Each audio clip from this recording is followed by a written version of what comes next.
how do you think, PMMs contribute to each of these stages as well? So when it comes to adoption, we need to make sure that we understand the needs of the user. Well, the first thing is, of course, to learn and understand why the users are churning. How to build, upsell and cross-sell motions inside the product. Beginning, then you will have a lot of challenges into doing this in the product. That you also have the product communicating with your marketing tools, and that you can also, it's communicating with your CRM. We tried our best to cover everything we could in 20-25 minutes. Hi everyone, I'm Sanjana and I have Natasha with me today. And let's talk to Natasha about how product marketing drives net revenue retention growth, or in simple terms, companies growth. Hi Natasha, welcome to my channel, and how are you doing today? Hi, I'm doing great. Thank you for the invitation. I'm actually really happy to have this chat with you. Same here. And let's get started, Natasha. So, first of all, let me introduce Natasha first. So with over 15 years of experience in product marketing, I can confidently say that, Natasha has dedicated her career and herself to product marketing and product management. She specializes in B2B SaaS, and she focuses on product messaging, positioning, and developing GTM strategies that drive new business, retain customers, and also upsell. And Natasha has successfully established and scaled product marketing teams from the ground up. And I'm also so proud to say that Natasha was my manager when she worked for Dealfront previously. So I've known Natasha for more than 2 years now, and she's truly my go-to person when it comes to product marketing. Right, so let's get into the topic. And before I ask my first question, Natasha, I just want to set the stage for a minute. So in the next 20 to 25 minutes, we're going to be breaking up the customer lifecycle and talk about each stage of the lifecycle and what role product marketing plays in each of the lifecycle. So if you look at a customer lifecycle, it can be broken down into 5 stages. It starts with onboarding, adoption, retention, expansion, and churn. And this customer lifecycle starts once a customer has signed up to the product, and that's where product marketing's work begins. So Natasha is here for us to dig into each of the lifecycle stages and help us understand how, understand the product marketing's contribution in each of these stages. All right, Natasha, so let's start with the first stage, which is onboarding. So what do you think is the role of a PMM during the onboarding stage?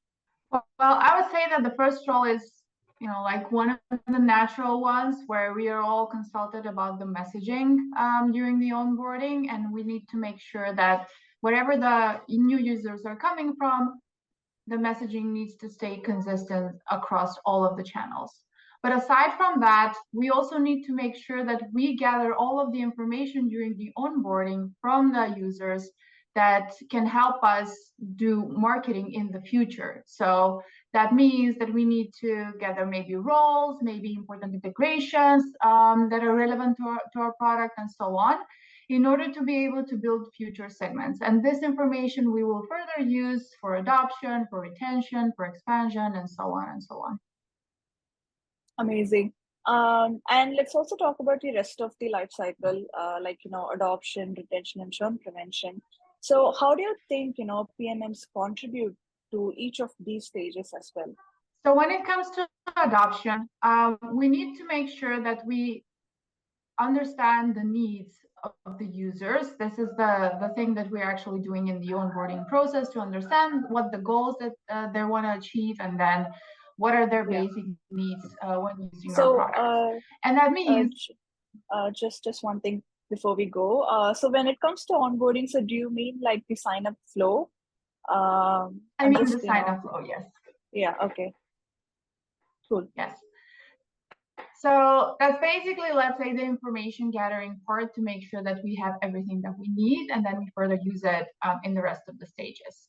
So in adoption, we need to make sure that what we have promised to the users, that we're going to help them with the main use cases, that we also guide them how to actually go from step 1 to the finish line, or let's say to introduce them how to use the product to achieve the main use cases. And of course, to make sure that they achieve their goals as well. Then we also need to be able to demonstrate the product unique values that we kind of differentiate with to reassure them that, yes, this is why we chose this particular product. Then we need to make sure that also the users are getting the value, but they also understand that they're getting the value. That means that you should display certain messaging that shows the change that you have made for them as well. Of course, the default one is introducing new features and doing let's say the discovery part of these features for them, and to make sure that if you have users who can use multiple products, that they discover naturally these products while they're using the products, and then you also guide them through this cross-product use cases. On the other hand, the role of the product marketing manager is also to train the CSMs or account managers to enable the users to be able to answer their questions and help them with their challenges, but also the, let's say, sales engagement specialist. I would say this is probably one of the most common titles for the role. Those who are responsible for the help center, academies, or whatever kind of support tools that are used in order to make sure that the user adoption goes well, and that we have also covered all the important aspects of the product, and that the users do not have to go to a person, but can just go click and understand certain things around how to use the product. And of course, to monitor the product usage to assure that everything is actually going well. So, and if we continue further down with retention, then we also need to make sure that our users are returning to the app. So the continuous usage of the app makes customers stay longer with you. If you notice that your returning users are reducing, that could be an indicator of churn. So we need to make sure that that we keep a track on this. But there are certain ways that you can also engage with your users, even if you don't have to have them in the app, by delivering maybe emails that deliver certain snippets of the value. And if they want to dig more, they can then go back to the to your product again. And another thing is to assure that they invite also new users. So if you're, regardless if this is, like a product that has unlimited users, or they need to pay for more seats and so on and so on, if more users are actually planned to be using the app, then the more there are, the bigger the retention rate should be. The more people are dependent and like your product, then they will less likely to churn. And finally, in churn, well, the first thing is, of course, to learn and understand why the users are churning, and to make sure that you use this information to prevent it in the future. On the other hand, we should be continuously monitoring lots of different parameters in order to be able to predict churn and to be able to detect users or customers that might be in risk of churning. And for those red flags, then we need to create certain reactivation campaigns to assure that we kind of like win back our own customers yet again. And if churn actually even happens, knowing the reasons and understanding the reasons, it could have been a feature that we did not have in our product. And once we do, then we should again like look back into the old customers and maybe even try a win back campaign in order to get our previous customers back. Amazing. I think this is a great summary. It felt like you just summarized your 15 years of experience into 5 minutes. I know how much work you've put into each of these stages. I've worked with you very closely. So yeah, to those listeners who are listening to this video, just try and like read more on this topic. There are lots of things that you can learn about it. And if you have more questions about customer lifecycle, you can also reach out to Natasha on LinkedIn. It's actually an in-depth topic that we all need to like read about and learn more about. That was interesting, Natasha. So let me move on. And my next question is about PMM's contribution in expansion motions. I think that's the only thing that's left out to cover. So let's talk about that as well. I'm also looking to understand how expansion plays out in companies with high touch sales versus PLG. Okay, well, I must say that this is kind of like one of my favorite topics, because, like the given one to product marketing is doing new sales and preparing the teams in order to acquire new customers. But we have, I think, like the transitioning from the funnel to the bow tie has been a big topic in the past years. And I must say, like, this is where the things actually become fun. Once you acquire customers, like this is the fun part for product marketing, at least for me. This is the most exciting part. First of all, I think that not only product marketing, but definitely product marketing should be held accountable for NRR as being their KPI, and the opportunities that they bring from on the other side of the bow tie. So opportunities to expand existing customers. One of the things that product marketing could do in collaboration with a customer lifecycle manager, even though I kind of feel that this person belongs in the product marketing team, in my opinion. If I were to be choosing this, I would definitely have that person in my team.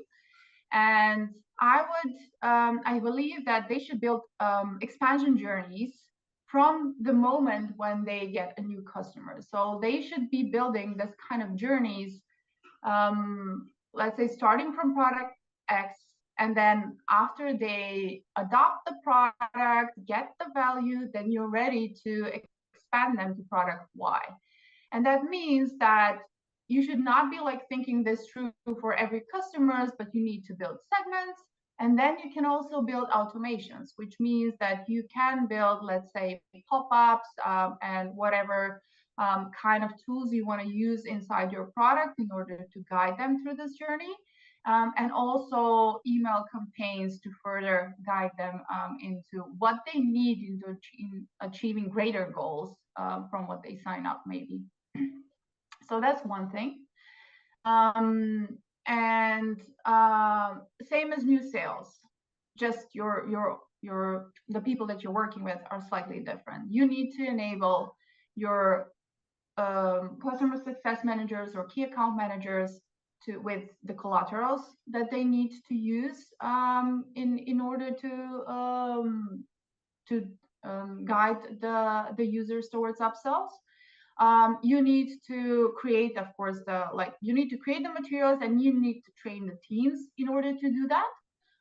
You need to make sure that the messaging is consistent, not only in the materials, but also in those pop-ups, in the emails. The branding is the same, and so on and so on. I have seen a little bit of disconnect in many different teams here in my career. Like, product emails look one way, marketing emails look in another way. If they have a different platform for an academy or help center, then everything looks different. So product marketing needs to be overlooking and making sure that they all share the same messages and look the same, give the same look and feel about the brand. Of course, they need to be planning campaigns. So using the product as a channel itself, using email marketing. And in companies that have, let's say, product-led growth and sales-led growth, or high sales touch, this could be very different. The expansion journey can be done solely by the marketing team in cases where we have PLG and then there's self-service, so they can literally finish the journey there. But when it comes to a high sales touch, like the company that I'm working for now, we have so big customers that it's very likely that our current users are completely disconnected from the new potential users of the other products that we have.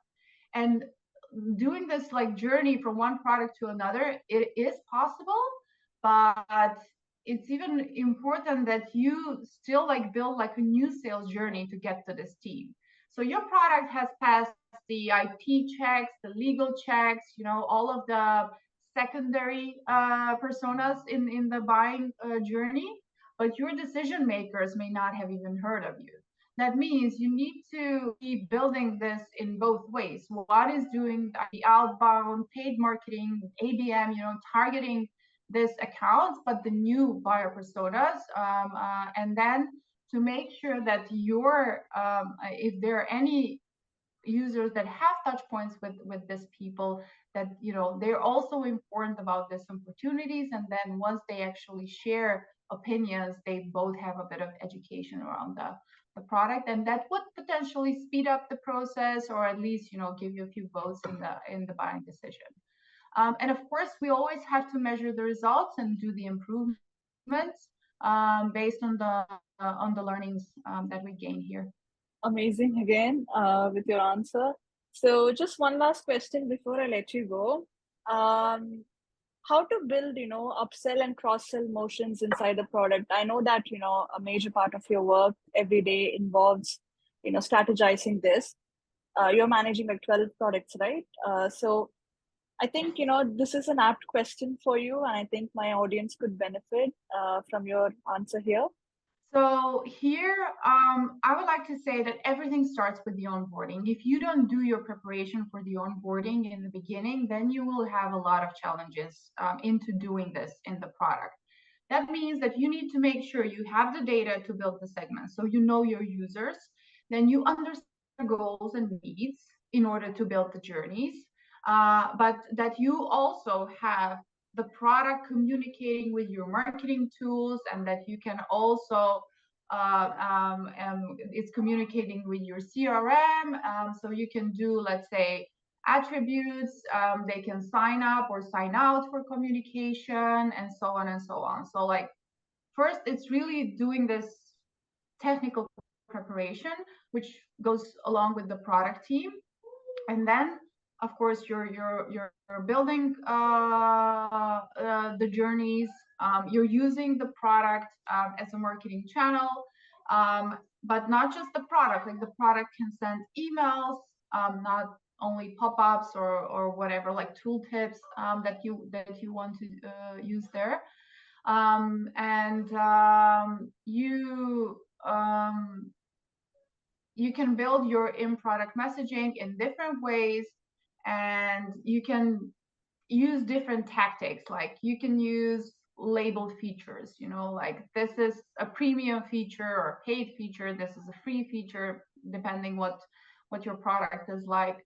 You can have buttons, but they don't work, and like, you click on them and it gives you an information that, okay, this is not included in your package, and you need to buy this feature. Another thing is to build in product landing pages to make sure that your users are not wandering around from the product to your website or whatever landing tool you're using for landing pages, to make sure that you have included email marketing in the product, but it could be triggered by an action in the product as well. So it's just, everything goes into this whole package. And one thing that I would really want to mention here is that a lot of companies are not utilizing the product as a channel on itself, because they say we're not PLG. Our product cannot be tried, our product cannot be bought in self-service, and so on and so on. But it is really important to understand that you can still do the information, give the information in the product, do the teasing, drive your users towards where you want them to go. Just the CTA is different. Like, if it's PLG, you can have a CTA that says buy now. If it's high sales touch, you can have a CTA that says book a meeting with your account manager, and then you can have a link of their calendar opening up immediately. So there's lots of things you can utilize and do, and I believe that this has been like underestimated with every company that has sales-led growth, because they believe, like, we cannot finish the journey, so it's not really worth investing. But it's really a really good opportunity that you have every right to market your product inside your product, and eventually, if it resonates with your users, if it gives additional value to them, they will appreciate it. It's not like you're supposed to make a pop-up product with everything just, jumping all over it. But if you're being really careful with the communication, you tailor it, you make it meaningful, you build the journeys that resonate to your users, then it is a great opportunity. Amazing. I think that's all, Natasha. I got what I wanted from this session. This was absolute fun. Thank you so much for spending your time with me today. I will give your LinkedIn profile in the description so people can connect with you later. I know this is a vast topic, but we tried our best to cover everything we could in 20-25 minutes. We could go on and on, I know that. But yeah, we did what we could. So yeah, people can connect with you later if they have more questions to follow up on. But thank you again. It was nice talking to you. Thank you so much. It was my pleasure. Bye-bye.